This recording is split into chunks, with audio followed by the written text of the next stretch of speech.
We're Mela and Don. And we've been living in our 40-foot bus with our cats Pizzicato and Mr. Sweetface.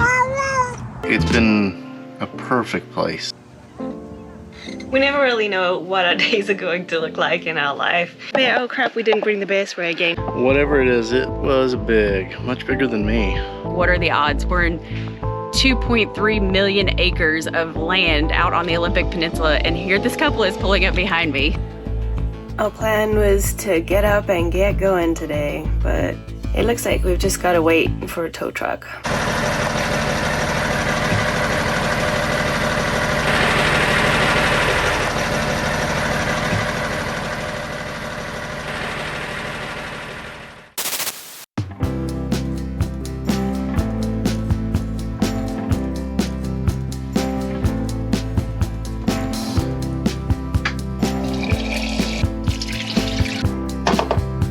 What do you want for breakfast, Don?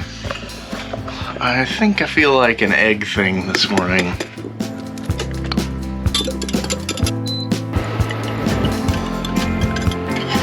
I don't know about you guys, but I'd say about 50% of the avocados we get are no good by the time we open them. I don't know what's going on with the avocado industry.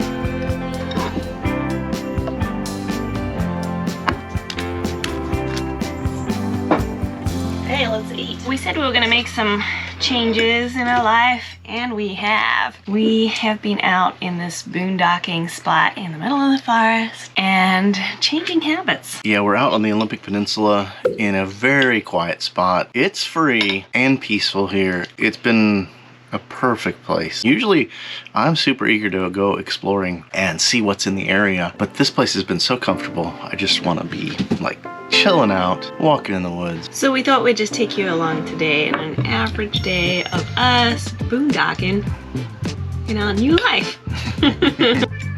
Hi, how you doing? You wanna play? Do you have any work you have to do today?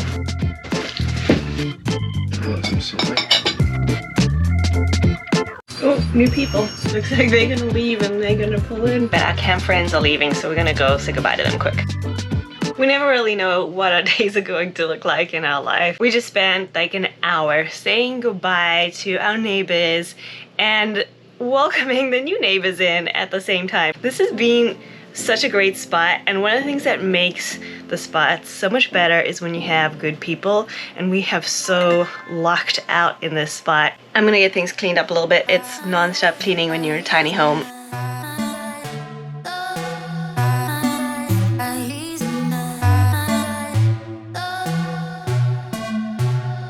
What is it? This is my cue to take Mr. Sweetface out. Cat walking time? Cat walk. All right, let's go. Now there's some new dogs in the neighborhood, so I don't know how this is gonna go over. I'm like Pizzicato. Maybe not a great time for a cat walk. Mr. Sweet seems to not mind too much. I think he's ready to explore a little bit. He's still turning his ears back. I'm not sure Pizzicato's gonna join, but she's curious. She wants to see what's going on, who's in the neighborhood. The initial dog meeting on leashes was noisy, but the new campers put their dogs inside while they set up camp, and our cats had a moment to play outside.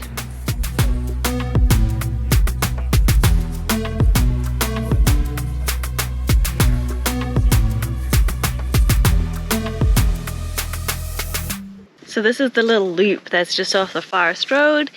It's small, but the things that make it so great is we've got this open sky, which means we get solar, we get Starlink, we got all the connectivity that we need, and it's really pretty. I think what makes a spot really awesome is if you can just go for a walk, and it is beautiful here. We're not too far from the official rainforests in this area, but our friends who we were just camping with told us that they went to the rainforests and it's not very different. They're like, it's the same as it is here. The moss on these trees is pretty magical. Yeah, it's so cool. The moss reminds me of Snuffleupagus, who was a Sesame Street character.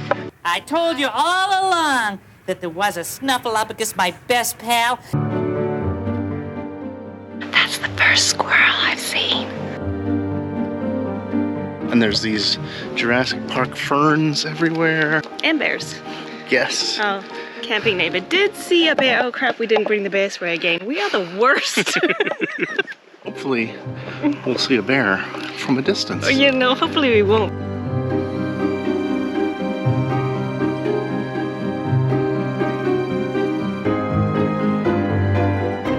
We just found the most incredible little private spot here on this walk. Oh my god, if I had a smaller rig, this is like totally private, secluded, could be your own spot. Gotta tell our friends about it. Up here. Oh, there's more. What is that? Ooh, that's a shoulder blade. That's a big animal. That's huge. Oh, and here's some vertebrae.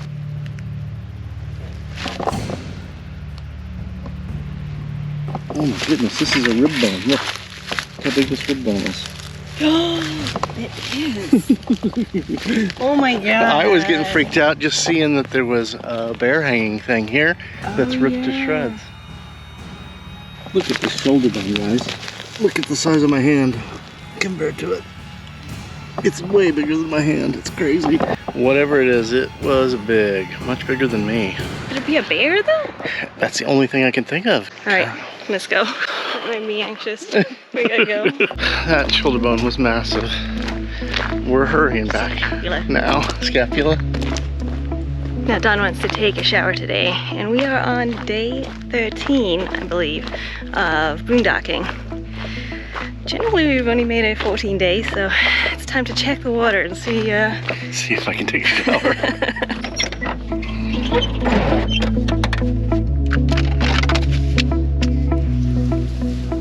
We are at Oh wow, 26%. that's more than 26, huh? That's at least 30. Last day, we like used up our water really fast. We were like, oh god, so Yeah, we may like have over conserved. That's good. I get to shower today. 2, 3.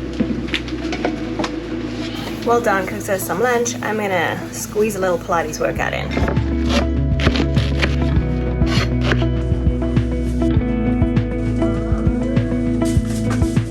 Hey, no. When we were running around in Oregon, acting like we were just on vacation, I couldn't fit in my Pilates workouts, and I could feel my mental health decline. And I developed this new back pain as well, which I learned is from a hysterectomy. There's a void basically after hysterectomy, and things start falling into that void and pulling on your back. So I need my Pilates more than ever. And when I don't do Pilates, I realize just how much it affects my mental health. So I know Pilates is super important for me. It's good for everybody. I need my pelvic floor to work extra hard and be super strong to cope with the fact that I don't have a uterus now and to keep everything pulled up. So that's one of my new focuses for our new life this year is I am prioritizing Pilates and feeling good. Hey, I said no scratching.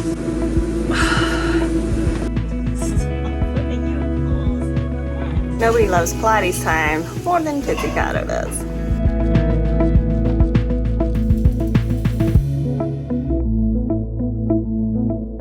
Don has made us a delicious meal here. I'm super excited to eat. And our friend Ashley, who we'll probably introduce you to a little later, got some lion's mane. I don't think I've ever eaten lion's mane, but I love mushrooms. So she gave me some. It's pretty damn good. So I'm gonna put the camera down and eat. Alright, what kind of meditation are you interested in today? Breathing thing. This is what I always do. I lay here and put this on my face, and then I try to get to sleep quickly as possible. I know that part. That was a tough meditation for me. It's a little hard for me to kind of stay present and relax. But I tried, and that's the important part. I took that moment and I put the effort in. Our new neighbors, while they seem like really nice people, they are letting their dogs roam free, and the dogs are running all over the place. now we don't feel comfortable. And I'm not saying this to say anything against them. They seem like nice people, and I totally understand why people want to let their dogs be able to run around. But I do want to say this here publicly, because it is inconsiderate to other campers. And when you're staying in campgrounds, there's always rules to keep your pets on leashes. For a reason. For a reason. And we've camped with other friends who have dogs, and there's not been any issues, but we don't know these people, we don't know these dogs, and they are just running all over the place. And we cannot risk taking the cats out. What if a dog chases our cat? The cat will run. Who knows where they'll run to? What if the dog chases them into the woods? Because they can get out of that leash, and they will. If they're in danger, they will get out of their leash and run for dear life. That's what the cats do. Even if it's a dog who is playful in that way, the cat doesn't know. The cat doesn't know the dog. And our pets have just as much right to be outside and enjoy being outside as dogs do. And that's where it makes me upset, because I think it's inconsiderate to other campers. And there might be other campers who have dogs as well that might not be okay with being social in that way with a dog that is just running around. It's just, you know, you need to take your time to introduce animals to each other. And there is another cat, and there's been another dog here the entire time, and everybody has got on great because everybody has stayed on leashes. And it's kind of ruined our perfect spot, but you know what? That's the way it goes. But I just want to put that out there. If you have dogs and you like to let your dogs be off leash, maybe just take a moment to consider other people and make sure that all the pets are comfortable around each other before you do that. the other thing we need to consider is that these cats here are ready for dinner. Look at them. You want some dinner? All right, that's my grump for the day. On to happy times. For cats' dinner today, they'll be eating a homemade chicken liver, pea, and carrot concoction that Mela made for them, and they love it. Who's ready to eat?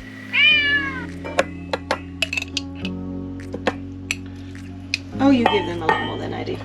Now we know why we have fat cats. Our cats are also trained to sit properly before they get their food. Come on down.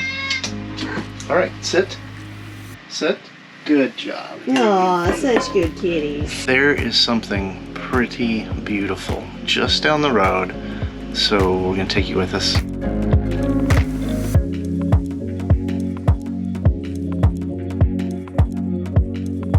It's with the tip of Lake Crescent. We're hiking on the Spruce Trail out to a place called the Devil's Punch Bowl. Another Devil's Punch Bowl. Another's Devil's Punch Bowl. We've been to so many Devil's Punch Bowls. I'll tell you what, this Pacific Northwest is full of Devil's Punch Bowls. Yeah. Alright, so there's two ways to get there. There's a little trail that goes around the outside, or you can walk through this dark tunnel. And actually, I think the other way does go to the Punch Bowl. They both go. Okay. They both go. All right. But, I mean, This is dark. It's real dark. I can't see the light at the other side of the tunnel, but we're doing it.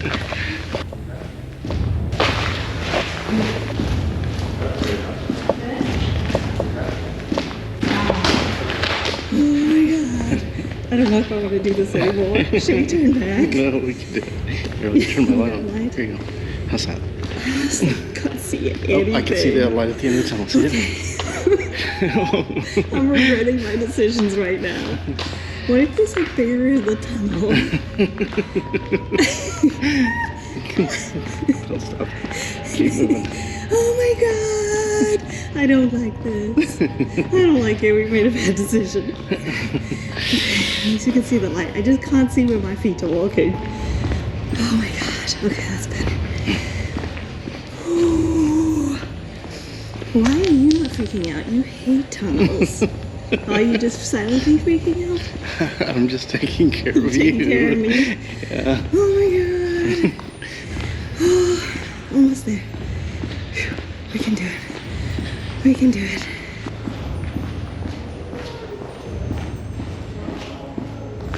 Well, that was not fun. There's always kind of a question of safety when you get in a situation like that. You can't see. You can't see. You don't know what's in front of you. Let's see it. I guess we didn't have to go through the tunnel at all, but we did it.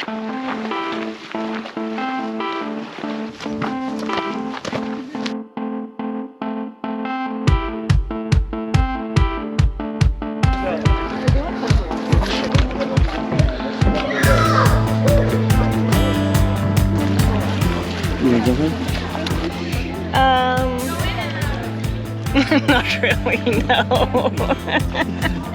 Do you? No, it's too chilly today.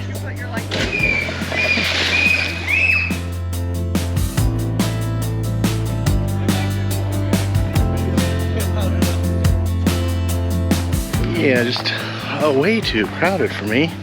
There's too many people here.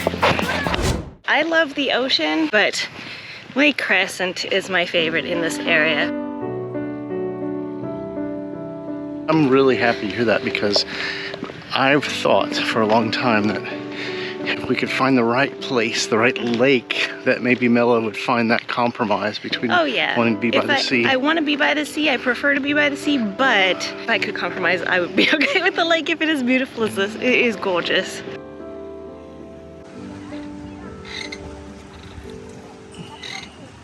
We just whipped up some tacos for dinner and have been discussing our next plans because, well, this camp spot for almost 2 weeks has been absolutely amazing, and we thought we were going to make this positive video about how wonderful it's been to boondock here.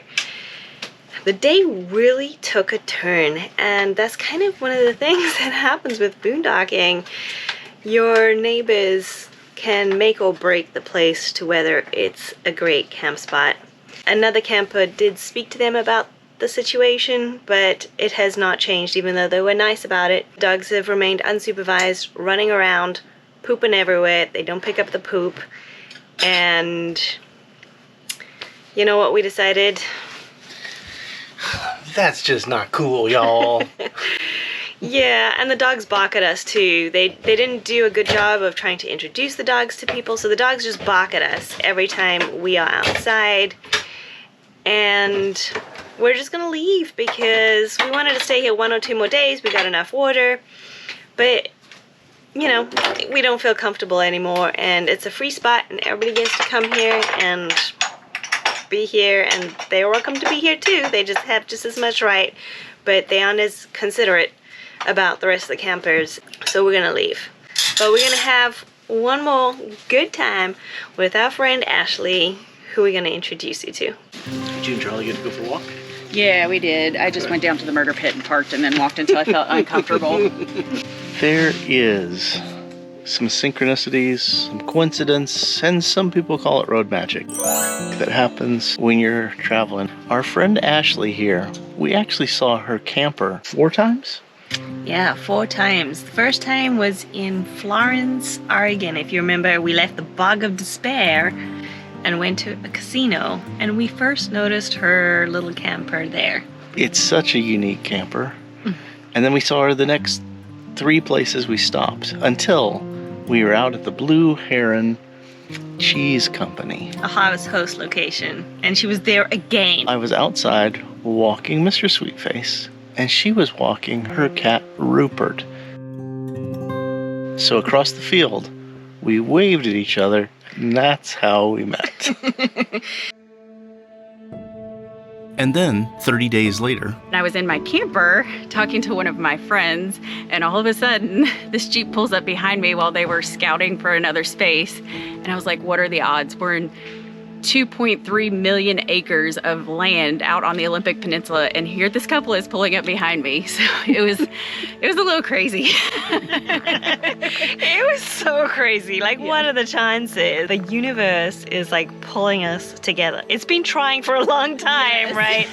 And like finally now the universe is like, you guys really need to hang out. This isn't your first solo trip for you, is it? No. I bought the U-Haul camper in 2019 and I took my maiden voyage in 2019 and it was about a 4-month trip. And then I took my second trip at the end of 2020. I was gonna go down the coast with my camper from the most northwest point to the most southwest point.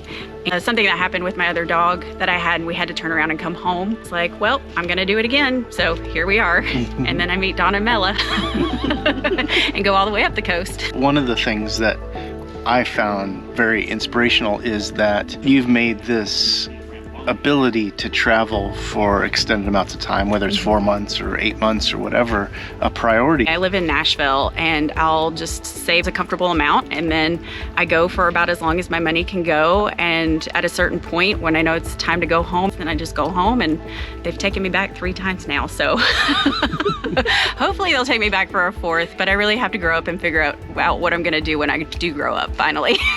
Ashley's camper is super cute. I mean, it's like we noticed the camper first, and she has a YouTube channel with a tour of her camper, so if you want to see more about that, we'll link it down below and up here. Go check it out. Rupert even has his own Instagram. How have you traveled as a single female and felt safe and comfortable? I had to go through a lot of ugly cries first to get there. The first month of my trip was very difficult in 2019. I called my mom with that ugly cry, just sobbing, and I was like, I don't know what I'm doing. And she goes, honey, just go find something to do tomorrow. Go on one of your hikes, go do something, and just figure out why you're still out there and why you're doing what you're doing. And that was the best advice that you could have gotten from a mother. But you always follow your gut, no matter what. If you feel like something is a little shady, move on. That's what we're kind of getting to, and we're not, you know, alone. As soon as you don't feel comfortable, just leave. I've been here for so long. I actually was probably gonna leave sooner, but Don and Mela showed up and then I felt totally comfortable. So I'm like, oh, it feels good to just like let loose and not worry about anything for a while. And I've got friends like right next door. You're just so chill. Like, yeah, I don't mind you, but still, you should be on a leash. But, you know, Yeah. you're okay. Your poor cats are probably like, I want you to go outside. They sure do. Yeah, Mrs. Sweet especially. Pizzicato doesn't, because she's on watch. She's like watching everything. She's like, But, there's too much going on. yeah.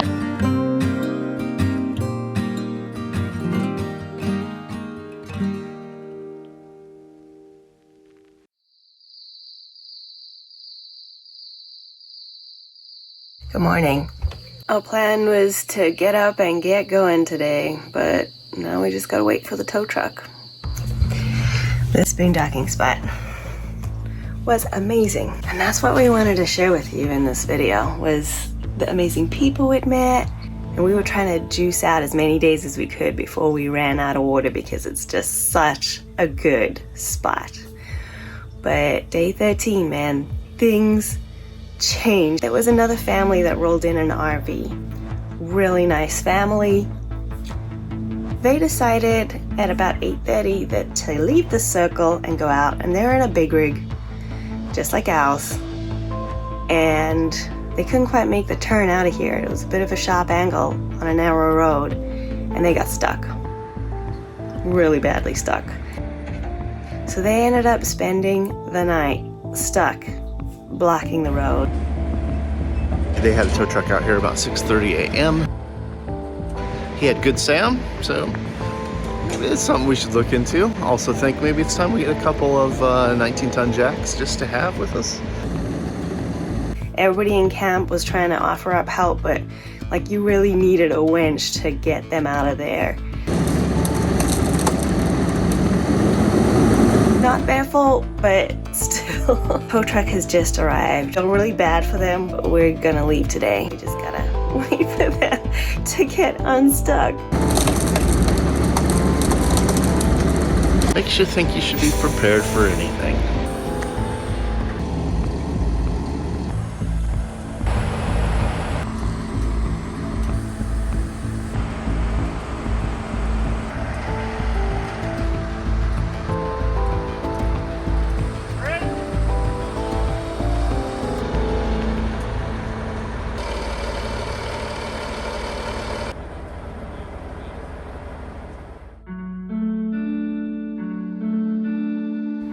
Some people ask us if we're scared of being out in the woods boondocking, as they imagine the worst things that can happen and all the dangers. But listening to our gut and having faith in our journey leads us to making new nomad friends and forming wonderful connections. We felt bittersweet pulling out, knowing this would be our last week in the Olympic Peninsula.